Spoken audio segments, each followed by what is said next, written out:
네, 그래서 바로 돌아왔고요. 그래서 바로 이제 설명을 나가 보도록 할게요. 이제 아까도 말씀드렸다시피 제 수업은 개념 플러스 유형 교재와 젠을 기준으로 나가는 것이기 때문에 정말 제 수업을 가지고 진지하게 수업을 이제 수학 공부를 해보고 싶으시다면 두 교재만큼은 반드시 구비해 보는 것을 권장드립니다. 먼저 집합에 대한 설명을 시작을 해볼게요. 이제 오리엔테이션에서도 언급을 했지만 집합은 이제 어떠한 조건을 만족하는 모임이에요. 근데 무엇의 모임? 원소들의 모임이다. 원소는 이제 뭐 그냥 모든 것이 될 수 있겠죠.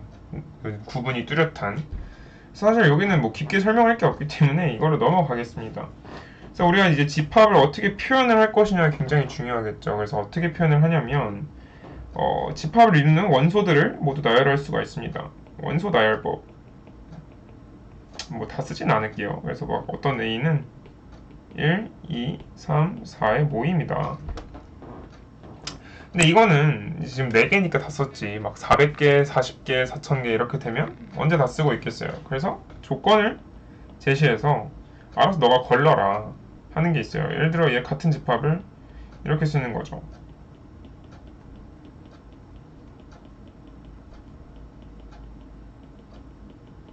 이렇게 쓰면 x는 1과 4 사이에 이제 어떤 자연수들을 갖다 놓고 이제 집합 A라고 이름을 붙이겠다라는 거죠. 그 다음에 이제 뭐 벤 다이어그램도 있는데 벤 다이어그램을 설명하기 전에 그럼 이제 원소가 집합에 들어있다를 표현하는 방법이 또 있습니다. 그거는 원소를 어떤 집합에 들어있으면 이렇게 삼지창을 이쪽으로 향하게 해주면 되는 거고 반대로 들어가 있지 않다면 삼지창에 빗금을 하나 그어서 X 표시를 해주시면 돼요. 그래서 굉장히 직관적이죠. 그래서 그렇고요. 그 다음에 벤 다이어그램은 뭐냐? 여러분들 많이 그려보셨을 텐데 사실 뭐 이렇게 뭔지 알죠? 이렇게 그리는.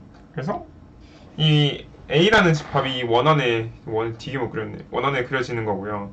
B라는 집합이 원소에게 그려지는 거죠. 근데 만약에 제가 여기서 B를 3, 4, 5라고 정의를 하면 벤 다이어그램이 어떻게 채워져야 되는 거냐면 여기 3, 4 적고 여기 5 적고 1, 2라고 적어야 된다는 거죠. 그래서 벤 다이어그램이 사실은 눈에 보이기에 확실히 시각화가 잘 되어 있는 그러니까 굉장히 직관적인 표기법이 됩니다. 뭐 원소나열법이 더 직관적이라고 생각하실 수도 있지만 원소나열법은 원소의 개수가 6개 이상만 돼도 쓰기가 굉장히 싫어요. 근데 벤 다이어그램도 다 써야 되지 않냐? 근데 벤 다이어그램은 어쩔 수 없이 써야 되는 경우가 굉장히 많아요. 그러니까 여러분들이 문제를 풀 때 직관적으로 이제 어떤 조건을 만족하는 상황을 구현을 해내야 되는데 그 구현을 해내는 생각을 하기 가장 쉬운 표현법이 벤 다이어그램입니다. 그래서 여러분들이 만약에 집합 문제를 풀다 막혔으면 반드시 벤 다이어그램을 한번 좀 생각을 해보는 것도 굉장히 좋은 선택이에요. 그 다음에 이제 또 집합하면은 원소가 명확화됐잖아요. 명확하면은 이제 몇 개냐, 원소 몇 개냐 이게 궁금할 수밖에 없다라는 거죠. 우리 반 몇 명인지, 너네 반 몇 명인지, 우리나라 국민은 몇 명인지 궁금할 수밖에 없죠. 당연히 쓸 데가 어딘가에 있을 테니까. 그런데 생각을 해보면 막 자연수 집합, 자연수가 뭔지 솔직히 100% 알고 있다고 장담은 못해도 우리가 뭔지는 다 알잖아요.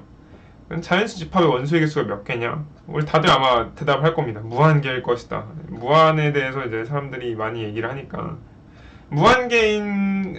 무한계에서도 뭐 여러 가지 생각을 할 수 있겠지만 뭐 어찌됐건 집합은 일단 유한계냐 무한계냐로 나눠야 돼요. 그냥 무한은 너무 어렵잖아. 무한은 어렵기 때문에 또 따로 다뤄줘야 되는 개념인 거고 사실상 고등학교 때는 다루지도 않아요. 그러니까 유한계에 대해서는 또 그 안에서 층위가 나뉘죠. 한 개인 거, 두 개인 거, 세 개인 거, 10개인 거, 100개인 거. 그래서 그것들을 비교를 해줘야 되기 때문에 이제 유한집합과 무한집합으로 나뉩니다. 잠깐만요. 그런데 이제 유한집합은 사실 다 똑같은데 딱 하나 다른 게 공집합이에요. 스페셜 케이스.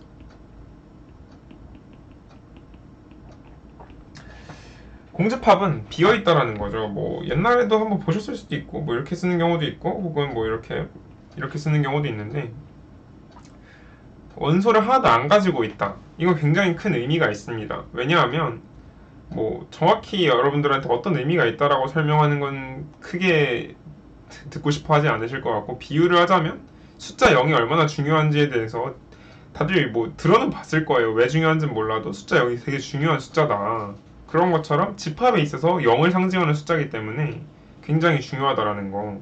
그리고 막 중학교 때 배우지 않나요? 이거랑은 다르다. 중학교 이제 고등학교 때 처음 배우는 건 좀 헷갈리는데 이거랑 이건 다르다. 뭐 이거는 중요한 건 아니니까. 그래서 공집합이 스페셜하게 있다.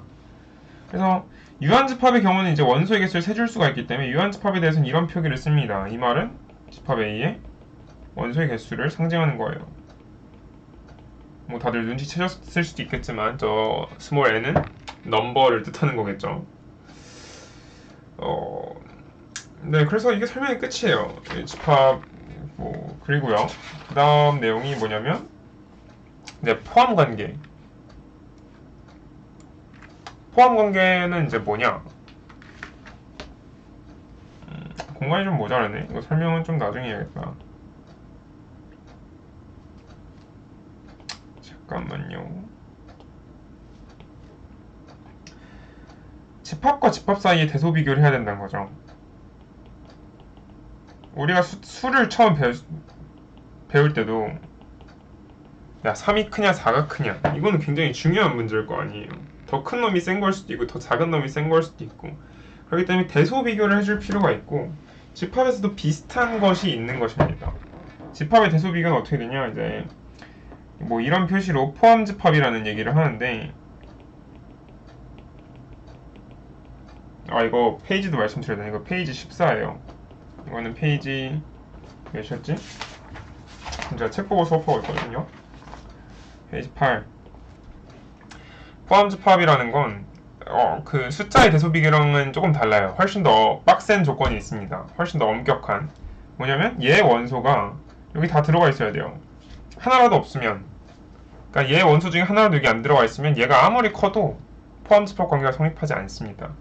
그래서 다시 한번 말하자면 A라는 집합의 원소가 모두 B에 들어가 있을 때 A는 B에 포함된다 라는 말을 하고 이렇게 이제 아까는 3지창이었죠. 여기서는 이제 2지창만 사용을 합니다. 반대로 포함 집합이 아니면 이런 식으로 표기를 합니다. 아까랑 똑같죠? 그러면 생각을 해볼 수 있는 게 공집합은 원소가 아까 제가 말했듯이 없다 했죠? 모든 아무 집합이나 가져와서 야 공집합은 너한테 포함되냐 물어봤을 때 얘 모든 원소가 여기 들어가야 되는데 얘는 원소가 없으니까 다 들어간 겁니다. 말장난이지만 이걸 이해를 잘 하셔야 돼요. 이런 말장난이 앞으로 수학에서 너무 많기 때문에 뭐 어찌됐건 그래서 공집합은 반드시 어떤 집합의 부분 집합이 된다. 그 다음에 자기 자신하고도 비교를 할 수 있는 거예요. 그럼 A의 원소는 당연히 A에 모두 들어가 있겠죠. A의 원소라는 게 A에 들어가 있는 거의 다른 표현이니까. 그래서 이것도 다 자연스럽게 성립을 하게 된다. 그럼 여기서 뭘 할 수 있게 되냐? 우리가 수의 대소 비교를 할 수 있게 되면 그 다음에 두 수가 같다라는 걸 보일 수가 있는 거예요. 예를 들면 우리가 어떤 x가 자연수를 했을 때 야 얘는 3보단 크고 5보단 작아. 그럼 얘는 4 아니냐? 대소 비교를 할 수 있게 되면 이런 행위가 가능하게 되는 거죠. 이런 것처럼 집합에서도 좀 지우고 같다라는 생각을 할 수 있어요. 얘랑 얘랑 같으려면 뭘 만족을 해야 되냐? 직관적으로는 당연히 모든 원소가 같아야 돼요. 근데 이걸 맨날 한글로 쓰고 있을 수는 없잖아요. 수학자들은 이제 줄글로 풀어서 설명하는 걸 굉장히 안 좋아하는 것 같기 때문에 무언가 다 도식화 혹은 기호화를 하길 원합니다. 그래서 이제 이렇게 표기를 할 수 있는 거죠. A는 B에 들어가 있고 또 B도 A에 들어가 있으면 그럼 이제 서로가 서로의 원소를 모두 가지고 있고 둘 중 하나에게만 있는 원소는 없겠죠. 그러니까 둘이 같다라는 이야기를 할 수 있습니다. 뭐 당연하죠. 뭐 사실 추가해서 이제 이 포함집합 관계에서 여기에 등호를 집어넣는 경우가 있습니다. 이게 뭐냐? 같을 수도 있다. 사실 이거랑 완전히 대응이 돼요. 이게 이렇게 페어링이 되고 그 다음에 이거랑 뭐 이게 완전히 페어링이 되는데 문제는 뭐냐면 우리가 이제 이거를 하면 같을 수가 없다라는 의미가 있잖아요. 근데 얘는 같아도 돼요. 얘는 같으면 안 되고. 그래서 사실 이제 어느 순간부터 교재나 교과서에 사라진 표현이라 만약에 이 표시가 보였다 해도 그냥 표시랑 이 밑에 짝대기 없는 거랑 같은 표시라고 생각을 하시면 돼요. 자, 그래서 진부분 집합이라는 개념도 이제 새롭게 배우게 되는데, 진부분 집합은 뭐냐? 사실 우리가 막, 야, 나보다 작은 놈 다 나와. 했을 때 나랑 키 같은 놈은 안 나왔으면 좋겠잖아요? 걔는 누가 큰지 대보기가 좀 애매하잖아. 그래서 사실 나랑 같은 놈한테는 관심이 없어요, 보통은. 사실 공집합한테도 그렇게 관심은 없어요, 부분집합으로서는. 그렇기 때문에 진부분집합이라는 건 뭐냐? 야, 내 부분집합 나보다 작은 놈들은 다 나오는데 나랑 같은 놈은 나오지 마라. 야, 너도 내 부분집합인 건 알겠는데 너는 의미가 없다. 그래서 얘는 부분집합 중에, 사실 이거 쓰는 것보단 제 말을 들으시는 게 낫지 않을까 싶긴 한데, 뭐 분집 중에 자기 자신 제외한 거죠. 뭐 그렇게 어려운 생각은 아니죠. 그리고 뭐 나름 일리도 있겠죠. 자기 자신은 관심 없을 거라는 거. 뭐 이거 뒤에는 뭐 그렇게 이제 부분집합이라는 걸 정의를 합니다. 부분집합은 아까도 말했지만 이렇게 포함집합 관계가 형성이 됐을 때 이 좀 더 작은 집합, 얘기와 여기에 이렇게 속하는 걸 부분집합이라고 하기로 했어요. 부분집합이 됐다면 생각을 해보세요. 엄마한테 자식은 여러 명일 수 있겠죠. 자식한테 부모가 여러 명이, 친부모께서 여러 명이긴 쉽지 않겠지만, 불가능하지만, 친어머님은. 어찌됐건, 어머님에게 자녀분은 여러 명일 수 있단 말이죠. 그런 것처럼 부분집합도, 어떤 집합의 부분집합도 굉장히 많을 수가 있습니다. 당연히. 왜냐하면, 예를 들어 얘를 생각을 하면 1만 가져와도 부분집합이고 1, 2 가져와도 부분집합이고, 그렇기 때문에 부분집합은 굉장히 다양해요. 그때 이제 그게 몇 개냐 궁금할 수 있겠죠. 궁금하지 않아도 궁금한 척을 해주셔야 돼요. 앞으로 맨날 그럴 텐데 받아들일 때가 됐죠. 어찌됐건 부분집합의 개수, 여기가요 쉬워요. 그러니까 원래 모집합을 A1부터 뭐 AN까지가 있는 집합이라 했을 때 얘 부분집합의 개수는 2의 n승계입니다. 이거 공식 외우고 계신 분들은 굉장히 많을 거예요. 이게 왜 되는지도 아마 사실 다들 한 번쯤은 수업을 들으셨을 텐데 그렇게 의미 있게 기억하시는 분들은 많지 않더라고요, 생각보다. 근데 중요하다라는 거. 왜냐하면 집합에서 그나마 어려운 문제가 나올 때 다 얘로 나와요. 정확히 말하면은 그냥 부분집합을 구하는 게 아니라 어떤 조건을 만족하는 놈들을 필터링을 해서, 야, 이 조건을 만족하는 부분집합의 개수는 몇 개인데? 라고 물어본다는 거죠. 그때는 단순히 이 공식만 가지고는 조금 부족하다. 그러니까 이 공식을 응용을 해야 되는데, 공식을 응용하려면 공식이 왜 되는지를 알아야겠죠. 그러니까 이 공식이 왜 되는지도 한번 살펴봅시다. 이렇게 모집단이 이렇게 다시 한번 써보면 이렇게 있을 때 부분집합을 이제 일단 빈 걸 만들어놔요. 이제 여기에 하나씩 넣을 거예요. 여기 들어갈 수 있는 놈들은 당연히 얘네밖에 없어요. 얘네가 아닌 게 들어오게 된다면 당연히 부분집합이 아니게 되겠죠. 그러니까 그래서 각각의 후보한테 물어보는 거예요. 아니, 제가 아까 설명을 빼먹었네요. 이게 너무 저한테 당연한 거라 넘어간 것 같은데 중복이 안 됩니다. 원소는 중복이 안 돼요.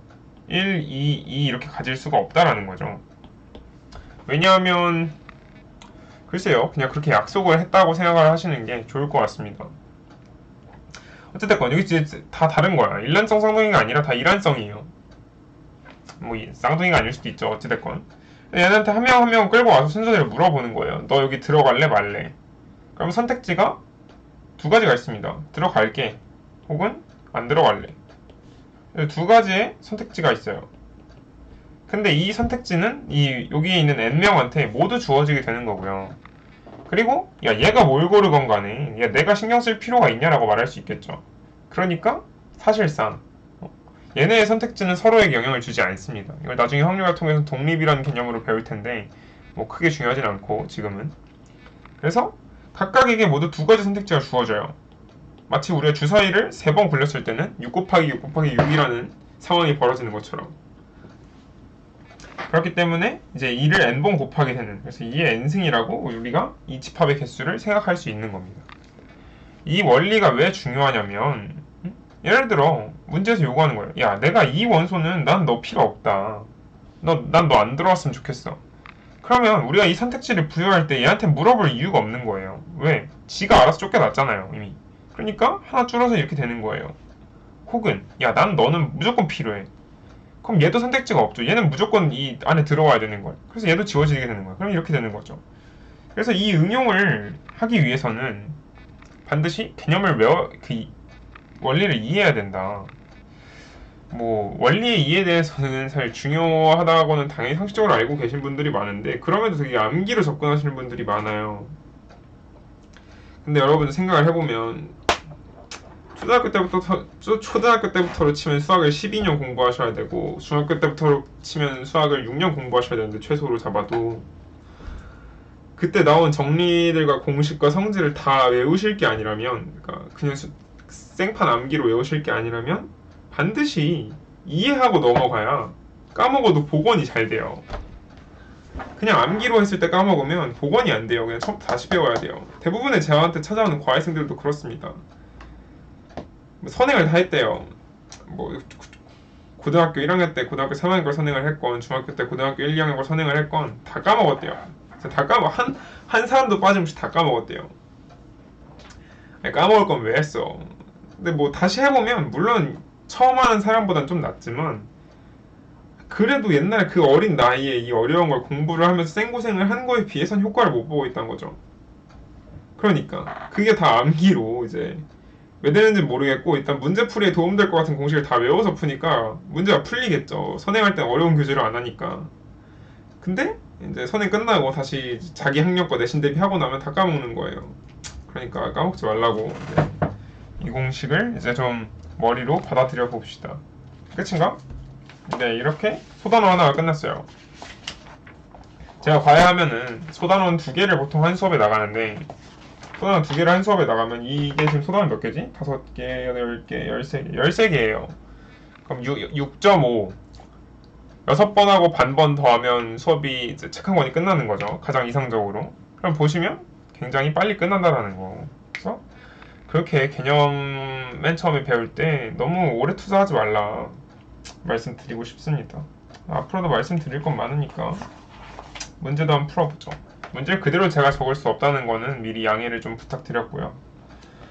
집합이 인지 아닌지 구별, 막 그런 거죠.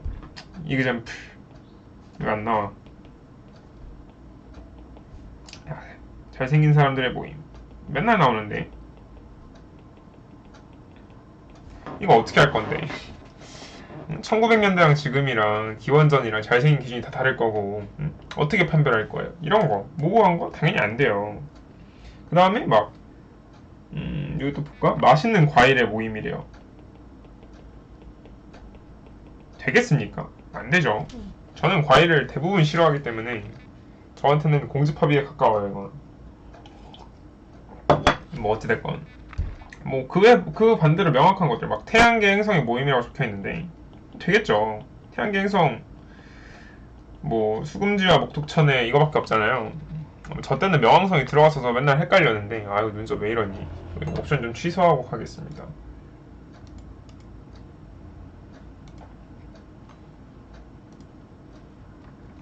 좀 이따 취소해야겠다.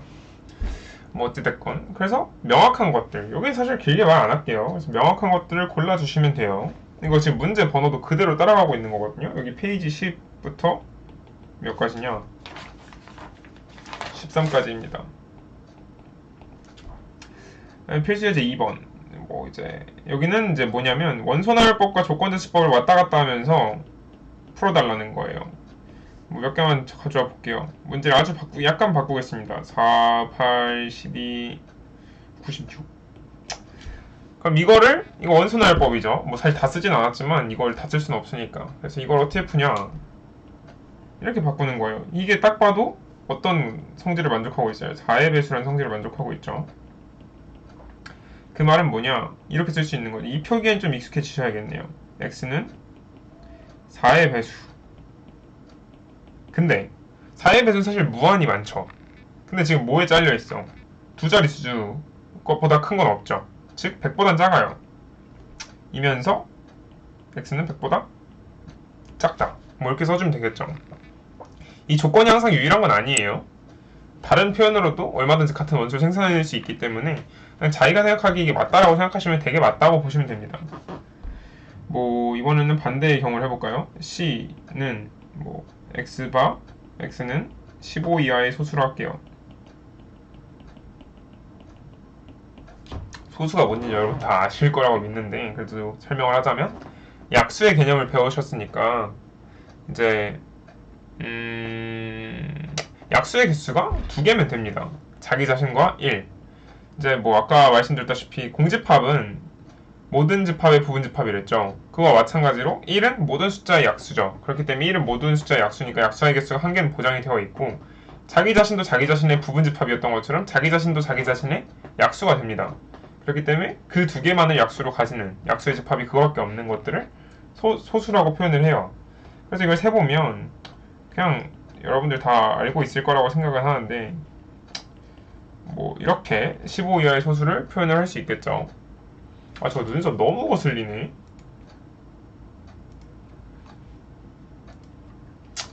뭐 이것도 방송의 매력이 아니겠습니까? 없애야지. 제가 저걸 왜 해놨을까요? 수업 들을 때 장난을 해놓은 것 같은데 뭐 어찌됐건 그래서 이런 식으로 풀 수 있다. 뭐 굳이 길게 안 끌게요. 그 다음에 뭐 3번 이제 이거는 조금 베껴볼까요? A가 135래요. B는 마이너스 1, 0, 1이래요. 이때 다음 집합을 원소 나열법을 바꾸라는데 C가 어떻게 돼 있냐? 당연히 스몰 a는 라지 a에서 왔고 스몰 b는 라지 b에서 왔대요.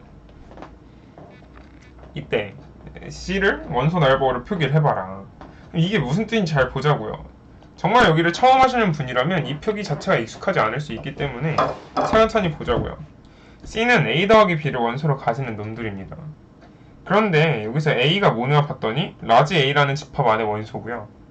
스몰 b는 라지 B라는 집합 안에 있는 원소예요. 이 둘을 더해봐라. 근데 더할 수 있는 방법이 너무 많아요. 여기서 1을 가지고 여기서 마이너스 1을 가져올 수도 있고 여기 3을 가지고 여기 1을 가져올 수도 있는 거야. 그래서 그 모든 걸 다 해줘야 되는 거예요. 왜냐면 별다른 더 조건이 없잖아요. 야, 여기서 뭐 1하고 마이너스 1을 더해라가 아니라 그냥 A에서 아무거나 뽑고 B에서 아무거나 뽑고를 다 해줘야 된다는 거죠. 그래서 답지에서는 지금 뭐 이렇게 해서 뭐 1, 3, 5, 마이너스 1, 0, 1 이렇게 하는데 뭐 이렇게까지 실전에서 할 필요는 없고 왜냐면 네, 다들 똑똑하시니까 대신에 그냥 눈으로 하나씩 더해보는 거야. 1하고 마이너스 1 더하면 뭐 돼요? 0. 1하고 0 더하면 1. 1하고 1 더하면 2. 3하고 마이너스 1 더하면 2. 3하고 0 더하면 3. 3하고 1 더하면 4. 그 다음 5하고 마이너스 1 더하면 4. 그 다음에 5하고 0 더하면 5. 5하고 1 더하면 6. 근데 이제 중복되는 거 지워주려니까 하나씩 지워주면 0, 1, 2, 4, 5, 6. 이렇게 잠깐만 0, 1, 2, 3, 4, 5, 6. 네, 이렇게 하면 되겠죠. 뭐 두 번째 거는 곱하기인데 곱하기 다 곱해보면 되니까 생략하겠습니다. 굳이 저는 이런 거 다 왜 이제 풀어주는 걸 좋아하지 않아요. 귀찮아서일 수도 있지만 너무 쉽잖아요. 여러분들 무시하는 것도 아니고 더하기 곱하기는 다 할 수 있잖아요. 예, 4번 뭐 기억 이거 아까 제가 말했었던 이제 대표적인 뭐 옳은 거 고르라는데 이거 무조건 틀렸죠. 왜? 제가 아까 말했잖아요. 공집합은 안에가 비어 있어야 된다고. 어디 있어 공집합? 어딨니? 여기 있다. 안에 비어 있죠. 0이 공집합인 게 아니라 아무것도 없는 게 공집합인 거예요. 숫자에서의 0과 집합에서의 공집합을 구별하실 수 있어야만 이 문제에서 헷갈리지 않겠죠. 그래서 얘는 한 개인 거예요. 그 다음에 뭐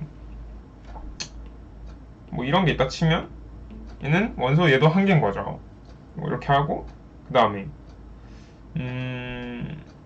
또 문제를 살짝 바꿔야 될 것 같으니까 바꿔보겠습니다. 1, 3과 1, 3, 5가 있을 때 이걸 빼면 뭐 여기서는 이게 마이너스 5지 않냐? 라고 이제 페이크를 치고 있는데 이거에 낚일 사람은 없겠죠? 그냥 개수죠. 2개에서 3개를 빼니까 마이너스 1 이렇게 돼야 되는 거고, 조건제 집합에 의해 공집합이 해결되는 경우는 한번 보여드릴 필요가 있겠네요. A라는 집합이 이런 조건을 통해 정의가 되어 있다고 만약 칩시다. x는 실수. 그러면 얘를 만족하는 건 우리가 사실 뭐 플러스 마이너스 i라는 걸 고등학교 1학년 1학기 때 배우셔서 알고 계시겠지만, 뭐 실수 조건이 붙었으니까 결국 걔네는 해당 사항이 없죠. 그러니까 얘는 만족하는 원소가 없어요. 얘는 사실상 공집합인 거예요. 제가 아까 말했죠. 어떤 한 집합을 조건제 집합으로 표현을 할 때 표현이 유일하지 않을 수 있다고. 얘가 그런 예시겠죠. 그냥 비어있다고 말해도 충분하지만 좀 페이크를 친 거죠. 어쨌든 얘는 공집합이기 때문에 원소의 개수가 0개가 됩니다. 뭐 나머지는 그렇게 어려워 보이지 않으니 또 넘어갈게요. 네, 그래서 이제 엑셀사이즈 1-2는 이거 몇 페이지부터냐? 16페이지, 17페이지 거고, 얘는 페이지 19, 다음부터 적어올게요. 숫자리 20, 뭐 이렇게 됩니다. 그래서 16페이지, 17페이지 문제는 뭐 집합이 이렇게 나와 있어요. 이 문제에서 핵심은 또 있는데, 이것도 좀 문제 살짝 바꿔볼까요?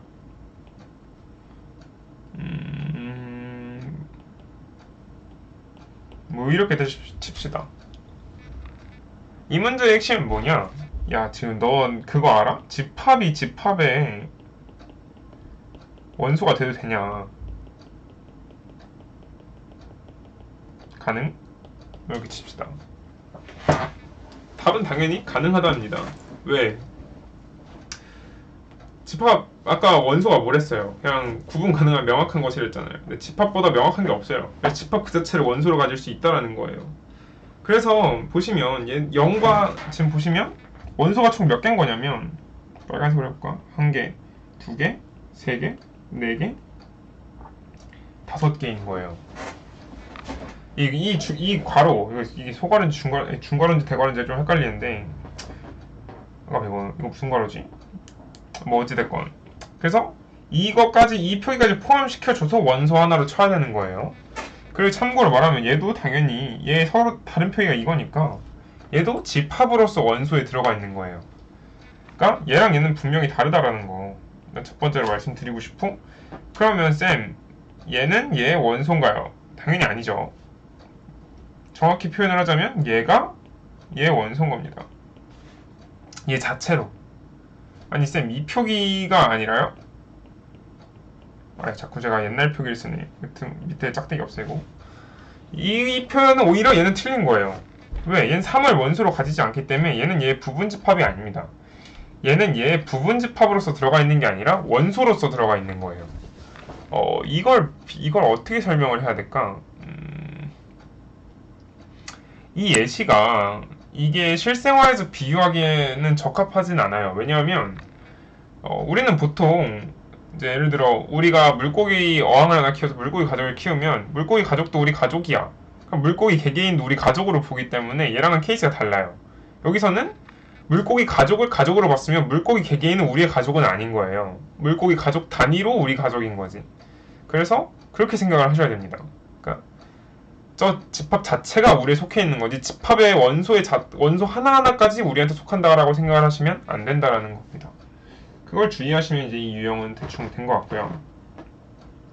그 다음에 이제 이 뭐 포함 집합 관계, 이건 뭐냐? 예를 들어 또 문제를 살짝 바꿔볼까? 이 문제 이렇게 바꿔도 되나 모르겠네.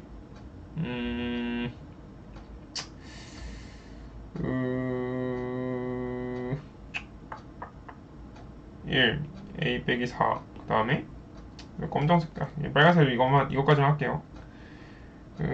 14 이렇게 쓸게요. 얘네들이 같으려면 얘가 a고 얘가 b인데 a랑 b가 같고 싶대요. 아이 왜 이래. 어떻게 하면 같아질 수 있느냐, 그걸 묻고 있죠. 어떻게 하면 같아지냐. 집합이 같은 게 아니구나. 문제 잘못 읽었다. 여러분 문제 잘 읽으셔야 돼요. 어쨌든 이렇게 포함이 돼야 됩니다. 포함이 되고 싶으면 어떻게 되냐, 얘 원소가 모두 여기 있어야겠죠. 숫자 마이너스 a인데 이것도 빼먹었네. 여러분 제가 첫 방송이고 아씨, 뭘 짓을 하고 있니? 양해 좀 부탁드리고요. 14-a. 그래서 일단 뭐부터 생각해야 되냐? 야, 3이 여기 들어가 있어야 될 거 아니에요. 근데 1은 딱 봐도 아니고. 그럼 어떻게 해야 되냐? 3이 a-4일 수가 있고 3이 14-a일 수가 있겠죠. 케이스 바이 케이스 분류를 해서 풀어줘야 됩니다. 이때는 a가 7이 되죠. 이때는 a가 11이 됩니다. 그럼 그때 문제가 뭐냐? 지금 얘가 여기 들어가 있는 건 했는데 얘가 여기 들어가 있는 건 아직 안 했어요. 그러니까 이걸 이제 해줘야겠죠. 1번, 2번, 1번 했고 2번. 그럼 만약 a가 7이면 라지 a는 3과 7이 되고요. b는 1, 3, 7이 됩니다. 제가 이렇게 만들어놨어요, 일부러. 그래서 잘 들어가 있죠. 야, a가 a 들어왔네. 근데 이번의 경우는 얘는 이제 3과 11이 되는데 b는 기가 막히게 제가 되게 해놨네요. 이럴 수가. 이거 실제 원래 문제에서는 안 되게 돼 있거든요. 원래 이게 숫자가 2고 다 바뀌어 있어서 얘도 되네요. 안 되는구나. 나 왜 이러니? 여전히 여기 11 안 들어가 있습니다. 문제가 되죠. 얘는 안 돼요. 그래서 a는 11일 수 없고 7만 된다. 뭐 이런 식으로 풀어주면 됩니다. 별로 안 어렵죠. 이거 지우고 잠깐 지우는 타임.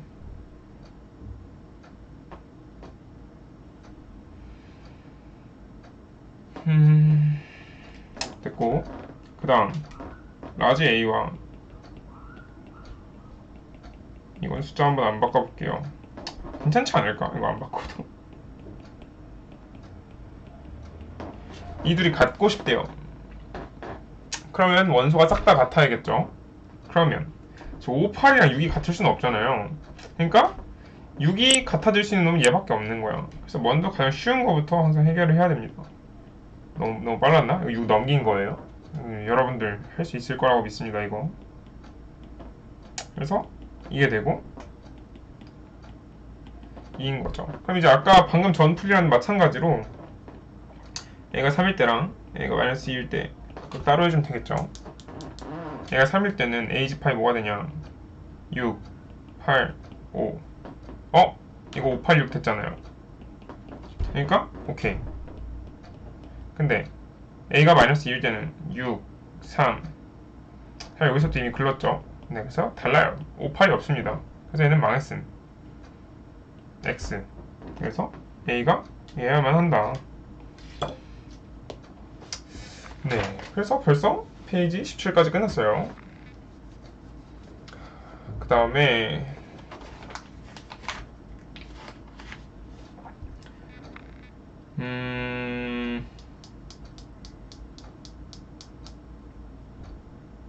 잠깐 딴 생각을 했는데 다시 문제로 돌아와서 이건 페이지 19페이지에 있는 7번. 그래서 아까 제가 열심히 설명드린 부분집합의 개수 그 공식을 설명을 해드렸죠. 왜 그렇게 되는지. 그거를 응용을 해서 어떤 문제를 풀 수 있나 생각을 해보겠습니다. 일단 또 문제를 살짝 바꿔서 이번엔 검은 펜으로 잘 해볼게요. 1, 3, 9, 27, 81 이렇게 있다 했을 때 1은 반드시 원소로 가지고 1은 반드시 오케이. 그 다음에 뭐 9랑 27은 반드시 안 가졌으면 좋겠다. 이런 문제가 있다 칩시다. 그러면 제가 아까 말했죠. 부분집합이 몇 개인지 세고 싶다면 일단 빈 걸 만들어놔. 그 다음에 각자한테 묻는 거예요. 너 들어갈래 말래. 근데 선택지가 없는 놈들이 있는 거죠. 얘는 이미 들어갔어야 되는 거고요. 얘랑 얘는 이미 바깥에 있어야 되는 거야. 그럼 이제 우리가 안 물어본 놈은 이렇게 두 명이 남아 있는 거죠. 쟤네 둘한테만 물어보면 돼요. 그래서 네 가지. 쉽죠? 적어도 한 개의 4의 배수를 여기선 4의 배수가 아니네. 여기선 문제 또 바꿀게요. 적어도 한 개의 적어도 9의 배수를 가지는 A의 부분집합의 개수. 이걸 만약 구해본다 치면 적어도 한 개는 한 개 이상 가졌으면 좋겠다는 거죠. 여기서 9의 배수가 몇 개인지 생각을 해보면 하나, 둘, 세 개예요. 저 세 개 중에 하나만 가지면 됩니다. 그래서 사실 이 문제가 왜 어렵냐? 한 개 가질 때랑 두 개 가질 때랑 세 개 가질 때 다 세줘야 돼요. 그래서 원래 이렇게 풀어줘야 되는데 아마 여러분들이 다 배우셨을 테지만 여집합이라는 걸 이용을 해서 더 쉽게 계산을 할 수 있습니다. 먼저 이 풀이를 설명한 다음에 제가 이 문제가 왜 마음에 안 드는지도 설명을 드릴게요. 여집합으로 어떻게 푸냐? 야, 한 개 가져도 되고 두 개 가져도 되고 세 개 가져도 되는 걸 언제 다 세고 있냐? 그냥 와우. 카톡을 삭제해야 되나? 뭐 어찌됐건 잠깐 멘탈이 나갔네. 어쨌든 한 개 가질 때, 두 개 가질 때, 세 개 가질 때가 이렇게 있는데 이걸 다 세기보다는 야, 안 셀 때 세주는 게 빠르겠다. 안 가질 때 세는 게 빠르겠다. 그 다음에 전체에서 빼주면 되지 않냐. 이게 여집합이에요. 전체가 몇 개냐? 그냥 부분집합의 개수죠. 아까 뭐 공식도 외웠으니까 원소의 개수 5개니까 이게 5승이고요. 그 다음에 그 중에 야, 난 9도, 27도, 81도 안 가지는 걸 세줄게. 그러면 2의 제곱이죠. 이 28개는 뭐냐? 9랑 27이나 81 중에 하나는 가질 수밖에 없는 거예요. 당연하죠. 왜냐면 전체에서 안 가지는 거 다 빼줬으니까. 정말 궁금하시면 한번 원소의 개수를 좀 줄여서 한번 해보세요. 다 써보시면 금방 됩니다. 나중에 시간 나면 써보기도 해볼게요. 안 쓸 수도 있어요. 뭐 어찌됐건.